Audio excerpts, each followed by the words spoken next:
আর বাজার দিয়ে কারি কারি টাকা খরচা করে নামি দামি ব্র্যান্ডের চিকেন সসেস কিনে খেতে হবে না। আজকের আমি যে রেসিপিটা নিয়ে এসেছি তাতে একদম পারফেক্ট একটা চিকেন সসেস আপনারা বাড়িতেই বানিয়ে নিতে পারবেন, আর টেনশন ফ্রি ভাবে বাচ্চাদেরকেও খাওয়াতে পারবেন। আর মজার বিষয় হলো একবার বানালে প্রায় 6 মাস অবধি আপনারা এতে সংরক্ষণ করে রাখতে পারবেন। নমস্কার বন্ধুরা, পুটুস কিচেনে সবাইকে স্বাগত জানাচ্ছি। চলে যাচ্ছে চিকেন সসেসের রেসিপি বানানোর জন্য। এখানে দেখতেই পেলেন 250 গ্রাম মতন বোনলেস চিকেন নিয়েছিলাম, সেটিকে আমি ফার্স্টে একটি মিক্সার গ্রাইন্ডারের মধ্যে দিয়ে ভালো মতন গ্রাইন্ড করে নিয়েছি। আর এই গ্রাইন্ডারে আমি আগেই আদা রসুনটা বেটে নিয়েছিলাম, তাই আর না ধুয়ে তাতেই করে নিয়েছি।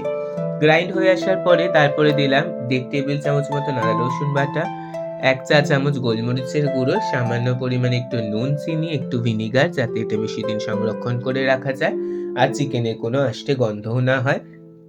তারপরে সফট অ্যান্ড ফ্লাফি বানানোর জন্য দিয়ে দিচ্ছি একটা মাত্র ডিম। যারা ডিমে অ্যালার্জি আছে তারা ডিমটাকে স্কিপও করতে পারেন। তারপরে ভালো মতন ব্লেন্ড করে নিয়ে একটি মিক্সিং বোলের মধ্যে নিয়ে নিচ্ছি। নিয়ে এবার ভালো করে হাতের সাহায্যে নেড়ে চেড়ে দেখে নিচ্ছি মাংসের কোনো গোটা অংশ কিংবা কোনো হাড় ভুলবশত চলে গেছে কিনা।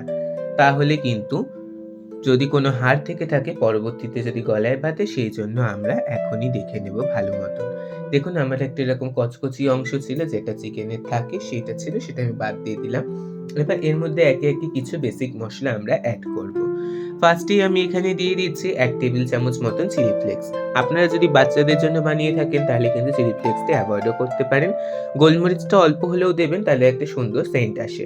তারপরে দিচ্ছি প্রায় 2 টেবিল চামচ মতন ময়দা। আপনারা চাইলে কর্নফ্লাওয়ারও ইউজ করতে পারেন, কোনো অসুবিধা নেই। প্রথমে আমি 2 টেবিল চামচ ময়দা দিয়ে খুব সুন্দর করে মাখিয়ে দেখে নিচ্ছি যে আমার আর ময়দা লাগবে কিনা। 2 টেবিল চামচ ময়দা দিয়ে মাখানোর পরেও দেখছি বেশ হাতে আঠালো লাগছে, তাই আমি আরও 1 টেবিল চামচ মতন ময়দা এখানে অ্যাড করেছি। মানে টোটাল আমি এখানে 3 টেবিল চামচ ময়দা অ্যাড করেছি। আর তারপরে দিচ্ছি 1 টেবিল চামচ মতন সাদা তেল দিয়ে খুব সুন্দরভাবে মিশিয়ে নেব। এই সাদা তেলটা দেওয়ার দুটো কারণ। একটা, এটা আর হাতে লাগবে না মন্ডটা তৈরি করতে গিয়ে, আর 2 নম্বর, এটা অনেকটা সফট হবে। ব্যাস, এবার মাখিয়ে রেখেছি। চিনি আর নুনটা যাতে খুব সুন্দরভাবে মিশে যায় তার জন্য 2 মিনিট কি 5 মিনিট মতন রেস্টে রেখে দেবো। তারপরে এখানে নিয়েছি অ্যালুমিনিয়াম ফয়েল।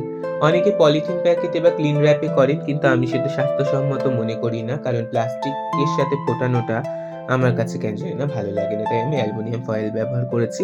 বেশ বড় বড় সাইজে কেটে নিয়েছি। কেটে নিয়ে একটা অ্যালুমিনিয়াম ফয়েল নিয়ে তার মাঝখানে কিছুটা পরিমাণ মন্ড রাখবো। তার আগে হাতের মধ্যে একটু তেলকে গ্রিস করে নিচ্ছি যাতে এটি আটকে না যায়। এবার যতটা পরিমাণে আপনারা করতে পারেন কিংবা যতটা পরিমাণ ধরে ততটা পরিমাণই দেবেন। দিয়ে খুব সুন্দর করে টাইট করে কিন্তু আমাদেরকে এটাকে র‍্যাপ করতে হবে। তার জন্য আমি একটা টেকনিক বলছি। তার আগে মন্ডটাকে আমি মাঝখানে রেখে দিলাম।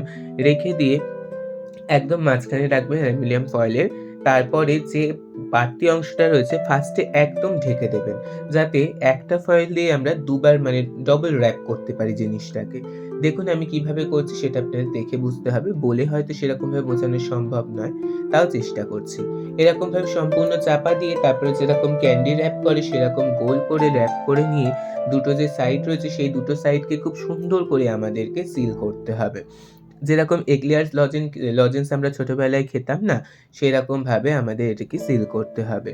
করে তারপরে একটা কোনো ফ্ল্যাট সারফেসের ওপরে হাতের সাহায্যে একটু ডলে নিলেই কিন্তু একটা প্রপার শেপ চলে আসবে। দেখুন এরকমভাবে আমরা সসেসটাকে তৈরি করে নিতে পারি। আমি খুব বেশি বড়ও করিনি আবার খুব বেশি ছোটও করিনি। একটা মাঝারি সাইজের সসেস তৈরি করে নিয়েছি। আরেকটা বানিয়ে দেখিয়ে দিচ্ছি, আপনারা দেখে একটু বুঝে নেবেন। নমস্কার বন্ধুরা, যারা এখনো পর্যন্ত চ্যানেলটিকে সাবস্ক্রাইব করেননি তারা অবশ্যই করে সাবস্ক্রাইব করবেন আর পাশে থাকা বেল আইকনটিকে অন করে অলে করে দেবেন, যাতে আমার করা সমস্ত রেসিপির আপডেট সবার আগে আপনার কাছে পৌঁছায়। আমার কিন্তু 250 গ্রাম চিকেন দিয়ে কিন্তু প্রায় 6টা মতন আমার চিকেন সসেস তৈরি হয়েছে। এবার চলুন চলে যাচ্ছি পরবর্তী ধাপে। এবার একটি প্যান বসিয়ে নিয়েছি, তার মধ্যে দিয়ে দেবো বেশ খানিকটা পর্যাপ্ত পরিমাণে জল। জলটা খুব ভালো মতন ফুটে আসলে তখন কিন্তু আমরা সসেজগুলোকে এর মধ্যে অ্যাড করে দেব। জলটা এমনভাবে দিতে হবে যাতে চিকেন সসেজগুলো প্রপারভাবে ডুবে যায়। আর প্রথমে কিন্তু ডুবে থাকবে, আর যখন দেখবেন যে রান্না হয়ে এসেছে তখন কিন্তু সসেজগুলো ওপরে ভেসে উঠবে। এই সসেস দিয়ে কিন্তু পরবর্তীতে আমি আরো নতুন নতুন রেসিপি নিয়ে আসছি, সেগুলো দেখার জন্য কিন্তু অবশ্যই করে সাবস্ক্রাইব করে বেল আইকনটিকে অন করে অলে করে দেবেন। আর এরকম নতুন নতুন আর কি ভিডিও দেখতে চাইছেন সেটার জন্য আমাকে কমেন্ট করতে একদমই ভুলবেন না। তারপরে সসেসগুলো হয়ে গেলে একটা পাত্রের মধ্যে বেশ খানিকটা ঠান্ডা জল নিয়েছি, একদম চিল ঠান্ডা জল নিতে হবে। নিয়ে সসেজগুলোকে তার মধ্যে দিয়ে দিতে হবে। এটা যদি আমরা স্টেপটা ফলো না করি তাহলে কিন্তু সসেজের ভেতরে কুকিং প্রসেসটা চলতেই থাকবে। পরবর্তীতে সসেজটা কিন্তু ছিবড়ে হয়ে যাবে। আর সসেজটাকে ৭ মিনিট থেকে ৮ মিনিট মতন ফোটালেই কিন্তু আমাদের একদম প্রপারভাবে ডান হয়ে যাবে। আপনারা বুঝতেই পারবেন সসেজগুলো যখন জলের উপরে ভেসে উঠেছে তখনই কিন্তু এটা হয়ে গেছে। ঠান্ডা করতে রেখেছিলাম ০.৫ ঘন্টা মতন। ০.৫ ঘন্টা পরে আপনাদেরকে খুলে দেখাচ্ছি সসেজটা কত পারফেক্ট ভাবে হয়েছে। একদম পুরো দোকানের মতন হয়েছে। হ্যাঁ, শেপটা একটু অন্যরকম হতে পারে কিন্তু টেস্টে আর গুণে একেবারে দোকানের মতনই হবে। আর যেহেতু কোনো প্রিজারভেটিভ ফ্রি তাই আপনারা গিল্ট ফ্রি ভাবে কিন্তু বাচ্চাদের থেকে বুড়োদের সবাইকে এটা দিতে পারবেন। একটা কেটেও দেখিয়ে দিচ্ছি কতটা পারফেক্ট হয়েছে। আর যেরকম আমরা দোকানে সসেজ কাটলে ভেতরে দেখতে পাই সেইরকমই হয়েছে আর সসেজগুলো হয়েছে ফ্লেভারফুল। আজকে চলে যাচ্ছি, আবার দেখা হবে নতুন কোনো রেসিপি নিয়ে। ধন্যবাদ।